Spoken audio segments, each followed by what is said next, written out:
Ngayong araw nga ni ay may magpaparescue ng ahas, tumawag kay Kim Vlogs kaya agad-agad naman nga ni namin napupuntahan. Sa mga gusto din nga ni dyan magpa-search and rescue, kung may makita man kayong ahas sa inyong mga bahay, yan lang nga ni ang kukontakin ninyo. Agad naman namin nga ni yan napupuntahan para maibalik agad sa natural nilang habitat. At yan, bali nandito na nga ni kami sa kanilang lugar pero ang kanilang bahay ay medyo malayo pa sa kalsada kaya kailangan pa namin maglakad. Ang huhulihin pala nga ni namin ditong ahas ay cobra. Bali tinuklaw nga ni ng kobra na yon yung manok na naglilimlim para makain ang itlog nito. Agad naman daw nga ni namatay yung inahin na manok. Buti na lang nga ni binantayan ng nagpaparescue yung ahas kung saan ito nagtago kaya madali lang nga ni natin itong mahahanap. At yan, bali nandito na nga ni kami sa bahay ng magpaparescue ng ahas.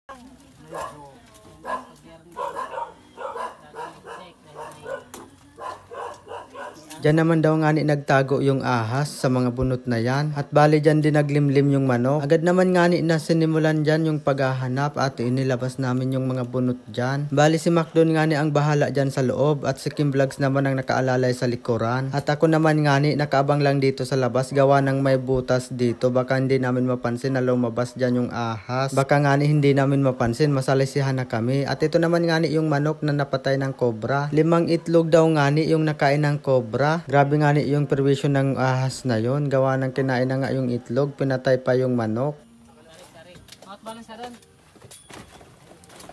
Yan na yung itlog guys, kinain. Tarigan?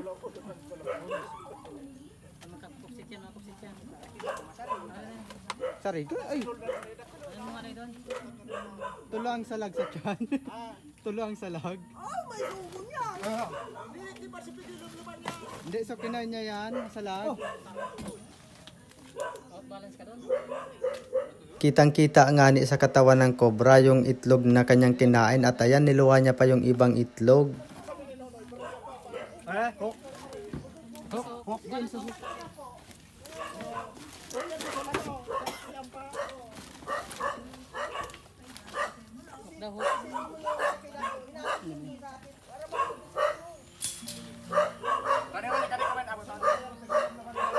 Ito guys, yung itlog. Ayan, ating iluwa. Putol na yung itlog.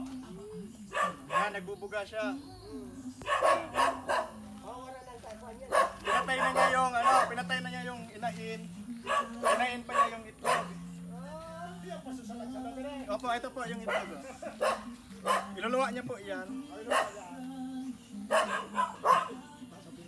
Ito yung pinatay ng manok ng ahas na yan. Okay, so. Parang kaming anak sa loob.